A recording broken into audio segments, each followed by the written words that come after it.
So one of the things was a codependent group, a 12-step group called CODA, Codependence Anonymous. Yeah. And I was talked to one of the coordinators of that, and just what she said, again, I did some little bit of 12-step work when I did my giving up drugs, getting off the gunge and stuff like that. So I had some idea what 12-step work was about.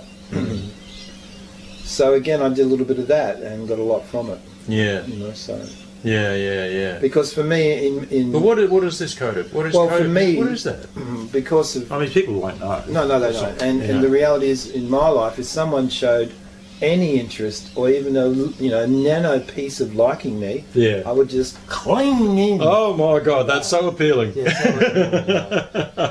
You would. Can I just hang here for a while? Whoa.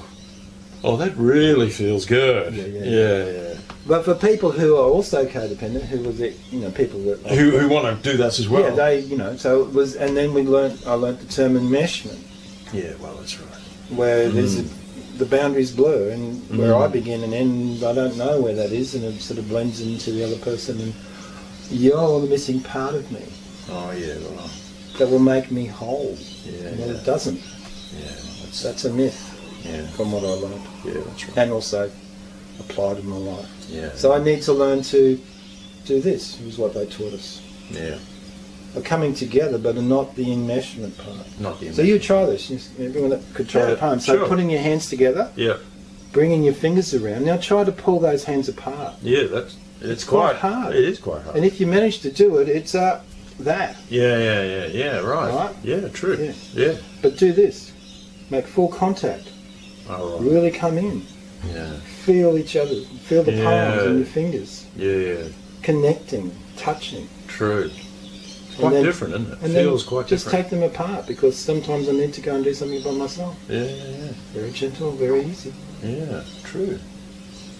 Pretty amazing, right? Yeah. So that's the sort of relationship when I'm not codependent that's possible. Yeah. And I'm not attracted to and attracting in other codependent people. So an attraction is kind of a love based on a huge need. It's not like I need you. It's in my OCD terminology. Yeah. It's a compulsion. I must have you. I'm compelled and obsessed about you. Right. And that's the enmeshment. Yeah. So again, as an addict and codependent, the emotional addict, I need you, I'm obsessed by you, I must, and you're never going to leave me. Yeah, and of course this goes back to your childhood because nothing was stable there. So if you try and find a relationship, that's why I might be able to control. Yeah. And if I tell you you're the missing part of me, and you make me whole. Yes. And then you find somebody else who's equally unwhole, and I make them whole. Yeah. Well, hey, it sounds like it would work. It does for a while. It does for a while. Sweet ass. But then what happens? Well, when I need space, or they need space, this happens. Oh, okay. It's, whoa. Yeah. There's a lot of force needed to do that. Yeah.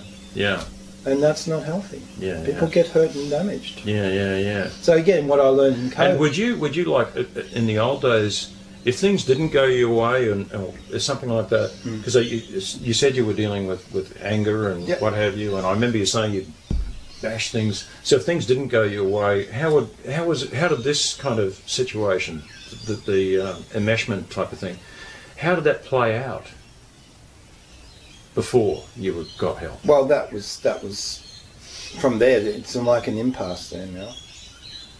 Because what I learned in CODA was that hurt people. Yeah. Damage people. Abuse people. Yeah. It sounds a little bit cliche, but it's quite true. Because that's the patterning I have. That's my imprinting. Yeah. So it becomes that that cycle. And because I've done a lot of working with, trained to work with men who use violence in their relationships. Is this whole idea of this is where the sense of power and control and from fear. It's a controlling thing from a place of fear. Yeah. And when that happens, I may never ever reconnect.